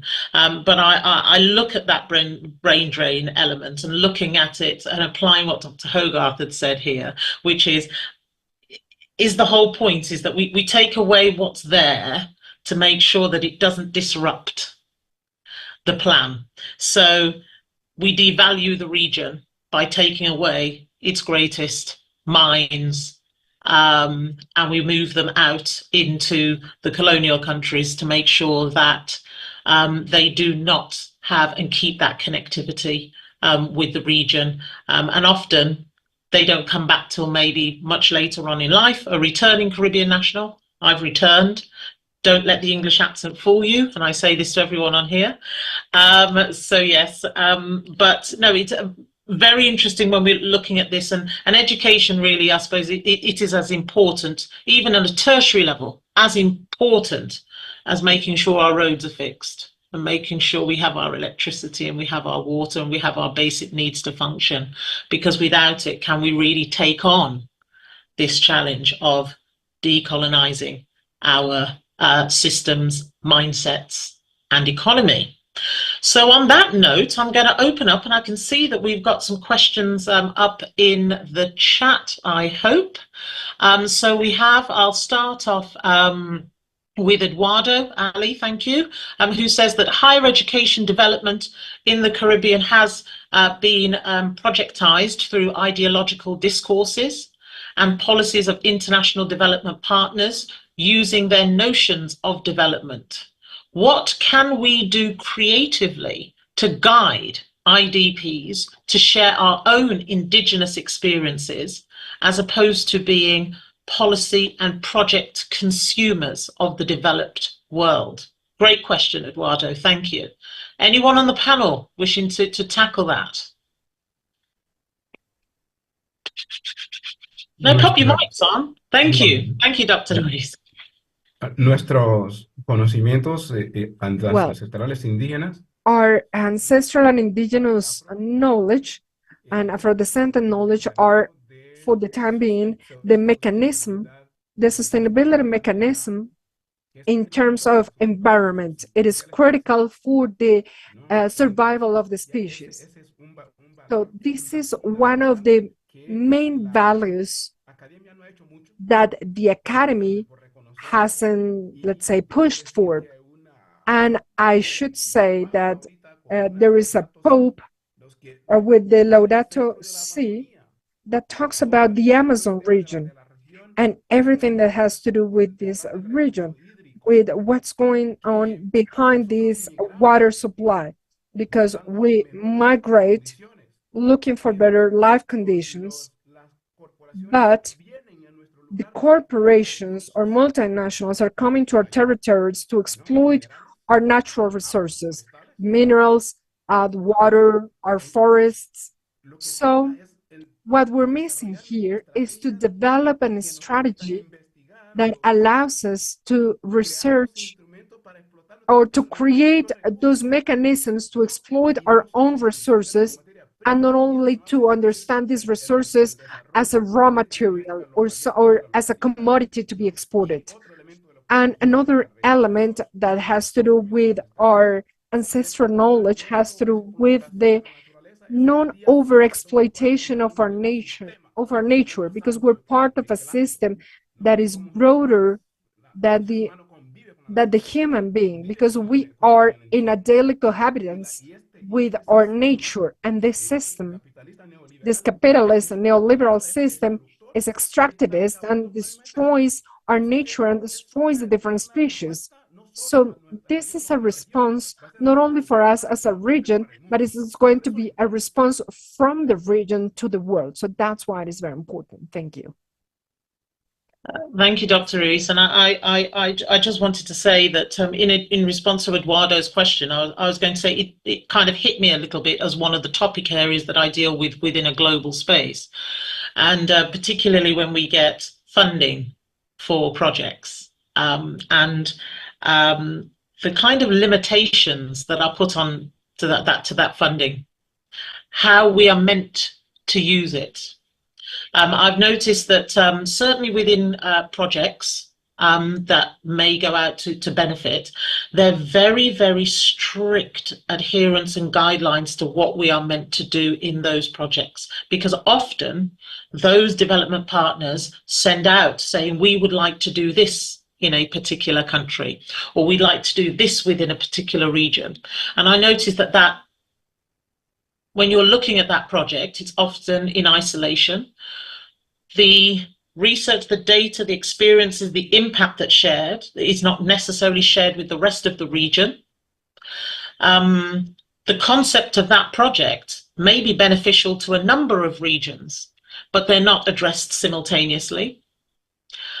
So just looking at that question, and I think, you know, Eduardo, you really sort of hit the nail on the head there.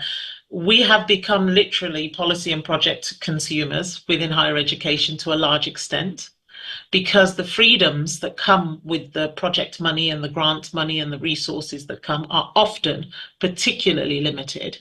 And I would encourage all of us who are in that global space to push back a little bit and ask those developers, well, you've given us very stringent conditions in which we're operating in. Where's the flexibility that can definitely work to develop what we want to see that is beneficial to the region, to a person, to a community as a result of that? So I'm just going to throw that out there. Go on, Dr. Hogarth, you're biting it, chomping at the bit, as they say, chomping at the bit. Please do. I want to add or reinforce this idea of advocacy. Mm-hmm. When we have all of these project mandates that are very tight, I think one of the ways that I've seen successful here in my own context, we've got government funders with big pockets and very, very stringent regulations about who can apply and how that can, and knowledge. So here's the thing, there is room for us to push back and use the language of the funder to achieve our own purposes. Eduardo, I really like the idea around indigenous experiences and indigenous knowledges. And so I would say, wherever possible, we advocate for the indigenous experience and the indigenous knowledge, because indigeneity has become one of those UN buzzwords, right? And so let's use the language as a tool to achieve our own purposes. It's that eating the elephant from the inside. There are ways we need to be subversive in our responses to the master. And that subversion, I think, is necessary for us as we rebuild and reclaim. There's a point that Dr. Moyes had made earlier about the repatriation, the reclaiming, or the need for us. And I would say there is no shame in this. We approach this boldly. We need, they can never they can never answer, they can never repair in totality what has been done to these regions. And this is not just about the transatlantic slave movement, or this is about the removal and the decimation of indigenous bodies on the lands. This is about the resources that continue to be a source of contention in our region for colonial gain. This is about histories, and this is about futures. And so I think we need to be bold in our go forward. One of the tools of colonialism has always been silence. And they will, the powers that be continue to train us in silence. I say, Massa doesn't need a whip anymore. No. Because Massa has taught us how to whip ourselves. Indeed. And we do such a good job at it now.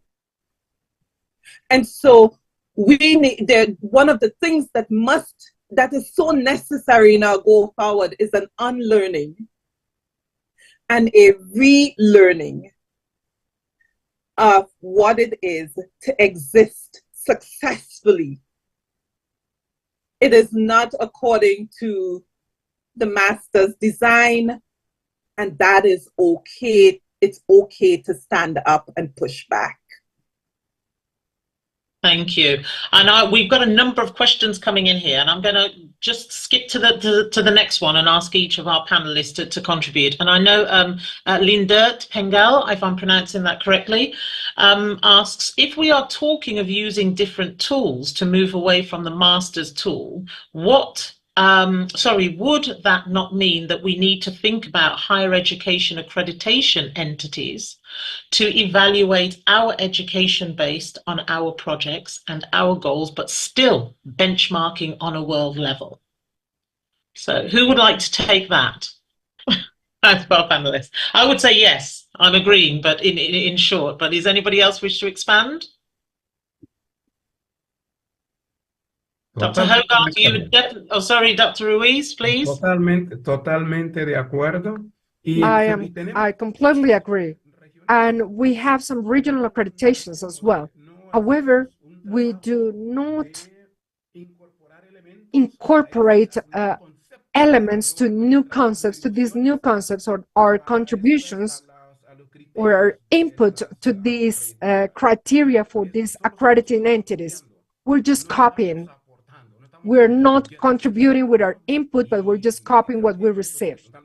So I completely agree that it should be part of our agenda to rethink and how to incorporate our intake for the evaluation criteria for these accrediting mechanisms. Thank you. Dr. Hogarth? Yes, I say absolutely yes. And I'll give you an example. Here in Canada, I've worked along with Indigenous nations to develop a national accreditation Indigenous board that is now recognized alongside our own country-specific Indigenous, country-specific accreditation boards for social work. So what we've done, in fact, is to say the same recognition we give to any social worker, because social work is accredited and regulated highly in these regions. We, Indigenous people, no longer have to jump through those hoops. They've developed their own accreditation system that is 100% recognized by the Canadian government. Wonderful. And so I say, absolutely yes, it's a vital question and one that we must contend with, because we need to develop our systems, our own systems. And to say we need to develop our own systems and mechanisms is not to say necessarily that we must get rid of everything colonial. We can learn from it. Right. but we must be able to develop ways to claim it. But that has an inherent problem, and you've identified that quite rightly. That inherent problem is, will it be valued on the world stage? That is work of our future. That is, well, it's work of our present and work of our future in terms of the kind of advocacy work that needs to go in to going back to the tenets of colonialism, the devaluing and now revaluing of the Caribbean. Yeah, thank you. Now, I'm going to move on because I know there's a lot in here. So, Marco, yes, some citations on key works on this topic. I'm sure that at the end we can sort of guide you, first of all, our panelists, certainly, and we can get something together for you so we can get some citations of the works, particularly after, obviously, Dr. Ruiz, who did the presentation and so forth. Now, I'm going to be asking out there, because I'm going to nod and say that I'm embarrassed to say, I'm going to ask my Spanish-speaking colleagues if they would assist me with regards to the questions asked by Rodney Sambola Domez. And we have an anonymous question in there in Spanish in the chat. I'm not going to pretend I'm going to be able to do this in Spanish, but I would ask any of my Spanish colleagues to assist if they can. Okay. Aquí dice, hola a todos y todas del equipo organizador. Okay, so here we have the first question. It is greeting, and it says that this person is in another meeting that cannot delay. I'm sorry. I think I'm reading something that is not a question. I'm sorry. Okay, so okay, we have an anonymous attendee who's talking about the anonymous attendee one, like where she's saying what should universities of the Caribbean do facing the standardization of criterias and the processes of evaluation and accreditation. This is the question at 12:14. Is it the one you're talking about? Correct. Yes. Thank you, Dr. Moyes. Thank you. So what should the Caribbean universities do when it comes to this? What's our next steps in this process about challenging this accreditation and evaluation? I know that Dr. Hogarth initially started discussing that from the last question, but is there any sort of practical concepts that we can take away from this, that we can at least begin to start questioning it? Or is this, certainly, this should be a joint project, I would submit, that we should, all of the universities of the Caribbean come forward to discuss what's important about the accreditation and what's wrong with the standard that they are assessing at. And I don't think it's a standard, it's a question of, is it inclusive of our culture? Is it inclusive of what we are? To ensure that accreditation is applicable, particularly within our regions. So can I take a stab at this? Please. A few years ago, when I served as a dean of social work, and I had the privilege at that time of representing the English-speaking Caribbean and North America on the global stage as the president for our region, one of the things I was able to do was work with the 13 Caribbean islands that had social work programs in their universities. And we were working towards things like accreditation and the other word fails me right now. Evaluation. Thank you. Yes. So we are working towards those, but from what works for the Caribbean perspective. And so we had a group that came together regularly. That has fallen by the wayside. I've since moved out of social work. I'm not sure where that work is. But one of the things that happened as a result of that was the Canadian accreditation body came alongside and said, we recognize our work in the colonialism mechanism, and we will open ourselves, our resources, human resources, some financial resources towards this work in the Caribbean. But it was led by the Caribbean, not by us. We were only there to give guidance as a country that has long since been regulated. And so, but what does it look like for the Caribbean? I think part of what can be done, using this as an example, is to maybe look at other countries, but the voice of the Caribbean needs to be the strongest, needs to be the direction for any such work. But there are partners out there, there are folks out there who are willing to walk alongside, understanding their own responsibility and complicity within the colonial framework to doing right, to doing justice in this regard. Thank you. Thank you. I'm going to pop on. I'm checking with Dr. Black. Do we have time to take another couple of questions before we finish up on our last two? Yes, you may. You may. Thank you so much. Right, we've got Marco de la Cruz says, I'm from a non-sovereign part of the Caribbean linked to a European country. In my lifetime, this will not change. How can we function in this setting and still maintain and develop our ability to decolonize ourselves? I compare this to China, which has been able to operate in this neo-colonial system, but they have maintained and developed their identity. And he follows with, I believe Dr. Hogarth alludes to the solution.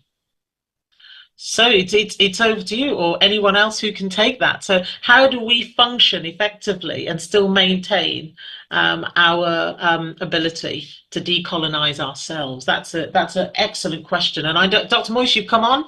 So are you going to? Yes, I guess since we are talking about a non-sovereign part of the Caribbean, I guess I feel that I have to come on there.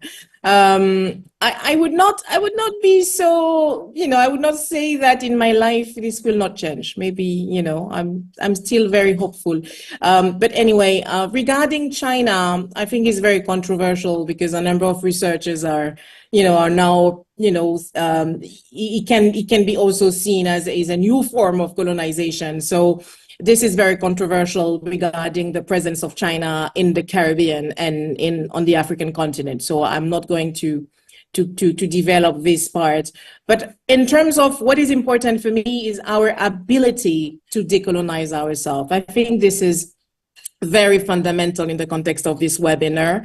And I want to echo the very first question as well, where Eduardo was saying whether we should be project consumers. I would not say that we are project consumers. I see myself as a project leader. And again, I will take an example which is very, very pragmatic, and it will be linked to the advocacy, the necessity for advocacy that Dr. Augert has also mentioned, which is fundamental for us Caribbean people to produce the research. The research should emerge from the Caribbean, and the leaders should be people based in the Caribbean. And I always tell people, this is a choice. I chose to remain in my region. I mean, job offers are there from other places of the world. I remain in the Caribbean to serve the region, but this is to lead projects, not to consume them. And in fact, just recently, I've just built a project on women and the environment, which is actually called WAVES, Women Advocating Viable Environmental Solutions in the wider Caribbean. And this is involving research in indigenous communities, in the Caribbean region, the wider Caribbean region, including the continental Caribbean. And I lead this project. I actually wrote this project. So, for me, it's about hard work too. It's about working hard because, sometimes we have to be serious. A number of colleagues don't like project writing, and it's a lot of work. It takes, 6 months. You have to write the project and then you have to submit it. But listen, when I went to look for projects, for partners, I have different colleagues from European universities who are actually in my consortium, and I lead the consortium. So there is no issue for us to taking our destiny in hand and writing our own projects and decolonizing our spaces, but I think we need to take responsibility for leadership and also train our youth for leadership. And this project in particular, because I'm a gender studies specialist, focuses on women leadership. So there will be workshops and capacity building initiatives specifically targeting female scholars, emerging scholars, but women scholars in the Caribbean, because yes, this is also, it's important to say, decolonization as to also think about intersectional oppressions, and women are often left behind. So we do need to consider to be very inclusive. And I would just insist, in fact, on the necessity for advocacy, for leadership, for taking responsibility. Decolonization is not going to happen just like that. It's the same as, you know, freedom did not just happen like this. Our enslaved Africans ancestors fought for it. So we need to fight for it and to organize, strategize, and lead the reparatory justice agenda. Thank you. Thank you. Thank you very much, Dr. Moise. I'm going to move on down to, I know we have another question by Franklin Bennett here that states, education is one of the components of a society and very strong in the socialization process. As a region that was colonized by first world countries and our ways of life were designed by these countries, how do we honestly address decolonization of education when the society is still colonized? Wonderful question, thank you. Mm-hmm. And I know, Dr. Hogarth, I know I'll let you go, you started speaking already. Okay. And then after you, Dr. Ruiz. You know, I think that is the purpose for which we are here, to look at the ways in which we can sit in our reality and dream of a different identity. And that is a tension. It's like walking on a tightrope. It's a tension we must contend with, embracing the reality of being colonized beings, while at the same time fighting against that reality. And it's not an easy road forward. It has never been easy since we've been colonized, and it will not be easy to go forward. I want to say decolonizing, so I will digress a little bit from Dr. Moise in terms of, while we lead the decolonization of ourselves, decolonization requires allies. We must have those strong allies. We can decolonize ourselves, yes, and I have a dream, I have a dream that we will be decolonized. And I know that dream of mine isn't just my dream, it's the dream of ancestors before me, right? And it wasn't materialized in their lifetime. I have a hope that it will be in mine, but I'm aging, so hope is dying. Yet at the same time, we continue to work at it, knowing the tension, the tightrope we are walking. Yes, we are building this plane as we are flying it.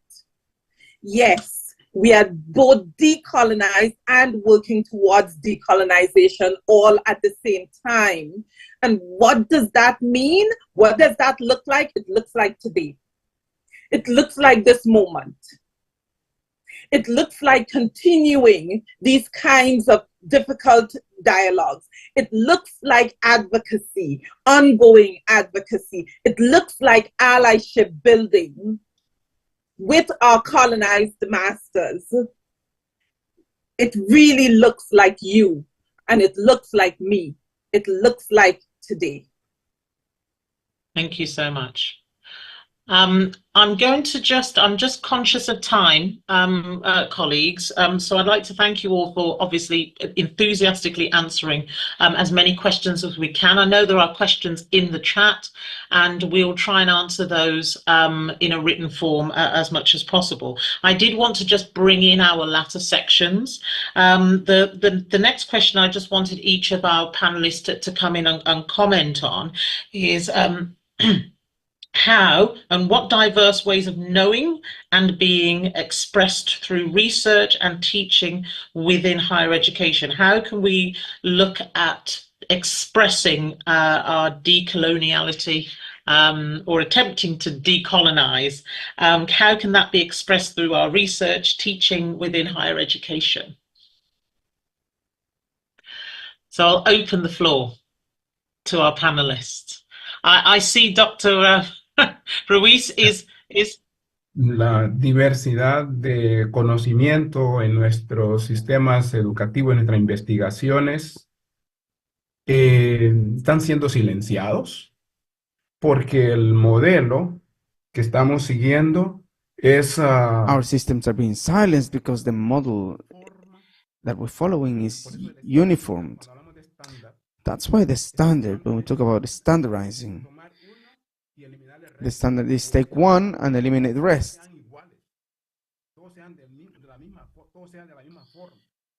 They all should be of the same form. In essence, the standardization, uniformity, eliminate diversity. Everything that's different has to be eliminated. This is why we see serious environmental problems. The linguistic, natural diversity is eliminated. There's a homogenization that takes us to a system that asphyxiates all of us. El impacto del cambio climático. Starting looking at climate change that affects all the vulnerable areas, but it affects every other area. When we talk about decolonization, we're not destroying the colonizer in its colonizing practice, which denies the dignity and existence.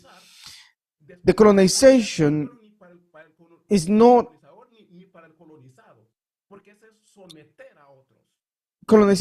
good for the colonizer or the colonized. It's submitting others. The colonization practice is to understand that some are more and some are less. Some have dignity and some don't. And that is no good for one nor the other. So we can talk openly about decolonization in Europe, in France. We are fighting for human dignity, the dignity of a person, equality of dignity. Our higher education, our mistake as university is fundamental. Our role is fundamental to form a distinctive culture. We shouldn't divide intellect and conscience to form how you should think. Higher education has as a role and a responsibility to challenge this, but of course we need to find funding, as Dr. Moise said. There are so many values we can't negotiate what we have with the needs of the others. How do we negotiate the value of what we have to be able to be in equal conditions? This is where I'm going to stop. Thank you so much. Dr. Hogarth, I'm giving you 60 seconds,60 please. seconds, okay. We got 60 seconds because I'm now, all of you are going to have one more question and I'm going to have 60-second rapido answers. In Off we 60 go. seconds, I'm going to tell you a story. Come on then. When I moved to Canada to do my second graduate degree, I was told by one of my professors that I will not make it in academia because my style was too much storytelling. Oh. I use that to tell you we need to push back against these systems. I have not only made it through academia, I've thrived in academia. And not only that, I am now helping to re-educate, retool, unlearn for many of our students. One of the ways it is embracing who we are, our natural culture, and bringing that into research. I want to tell you other stories about my endeavors in Mexico with my students, but I can't in the next 60 seconds I have. But Thank you so much, Dr. Hogarth. And I would say that your storytelling technique is now one of the top courses that people want to study, the importance in business and other areas. So it definitely goes to show that other teaching and learning methodologies certainly do work within the space. Right, and thank you so much. I'm going to move on now to our final section, which is what are the next steps? And I'm going to ask you to summarize your next steps. So I'm going to give you a 60-second speedo round. And I'm going to start, as Dr. Hogarth is unmiked, I'm going to start you. 60 seconds. What's the next what are our step? next What steps? does success look like? Success, again, I'm going to reaffirm this. Success has no, we have no picture for it. We are building it as we go along. So there is no blueprint. It will look differently for each of us. The goal for us is to never give up. It is to continue these dialogues. It is to continue to build and to question, to critically question what we have before us and how we go, to critically question our curriculum, to critically question and to teach our students how to critically engage in their world. If we can do that, we are successful. Wonderful. Thank you so much. And adhering to 60 seconds. Excellent. Thank you. I'm going to go over to Dr. Ruiz. 60 seconds, sir. Primero. First, to know that we are all in equal conditions of dignity. Maybe there will be different economic conditions. Maybe they can vary structurally, but dignity is just the same. It's true. They may have taught you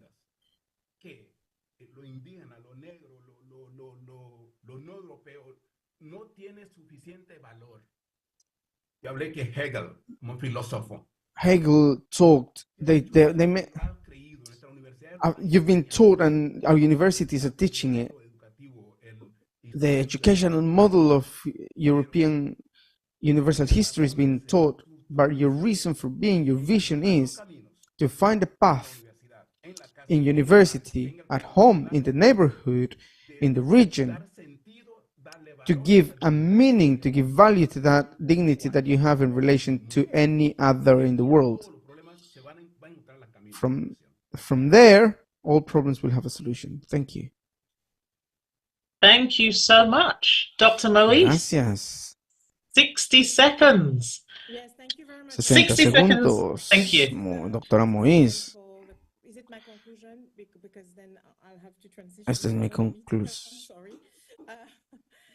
I'm going to. I just want to say that decolonization for me, it cannot go through any kind of binary process, any kind of erasure.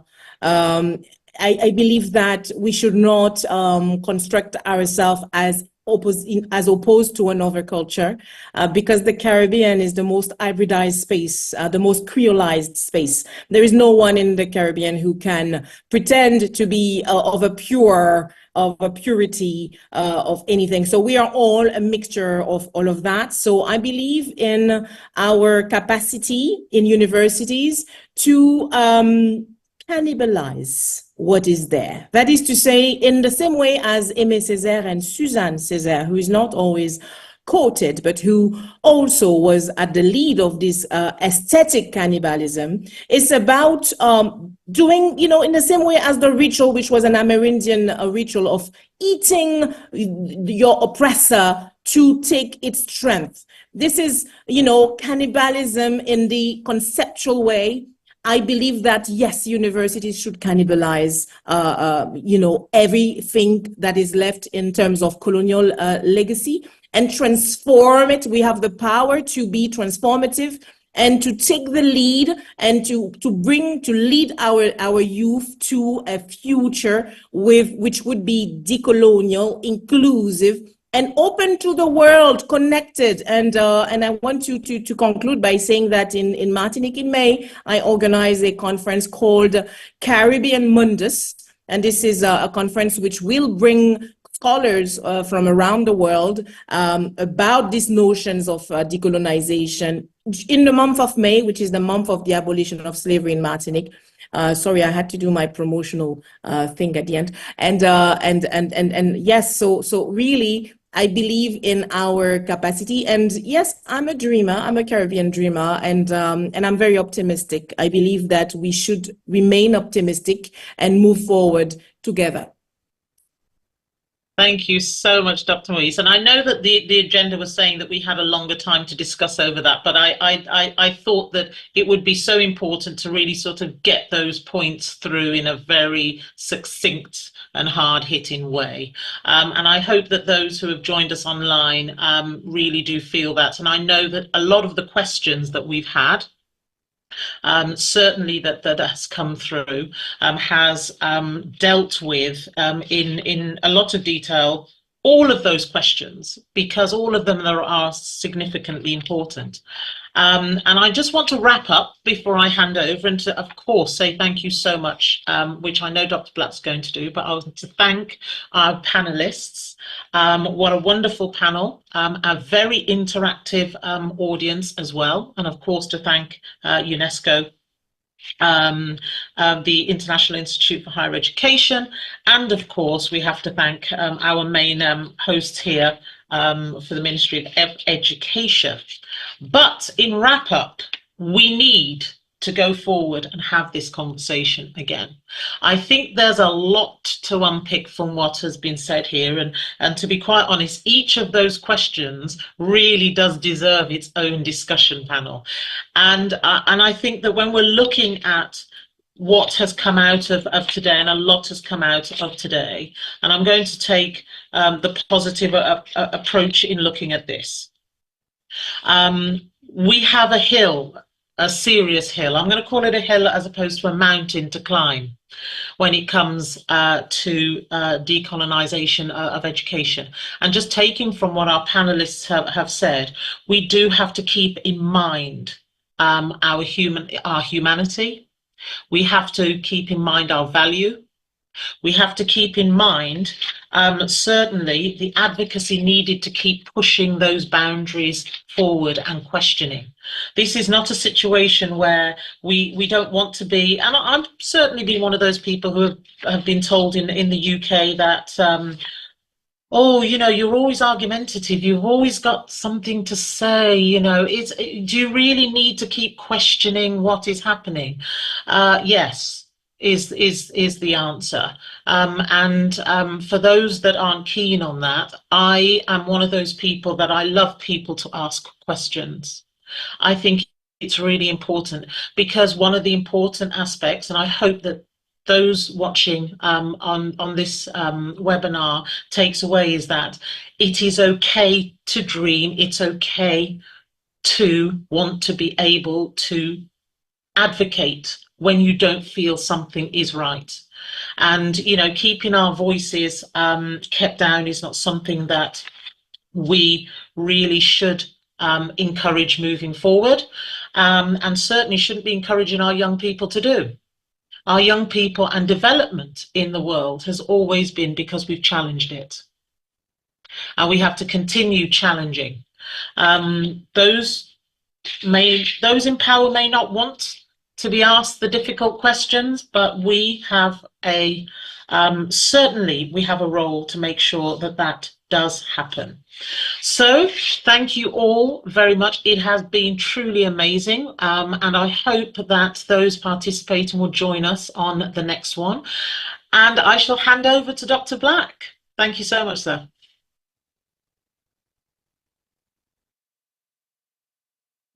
Thank you, PVC Maynard. Excellent, excellent, excellent. Kathy Hogarth, Santiago Ruiz, Miriam Moise, thank you so much. This conversation has really been rich, and we look forward to the continued discussion and the dialogue. Miriam has pointed to the event in May in Martinique.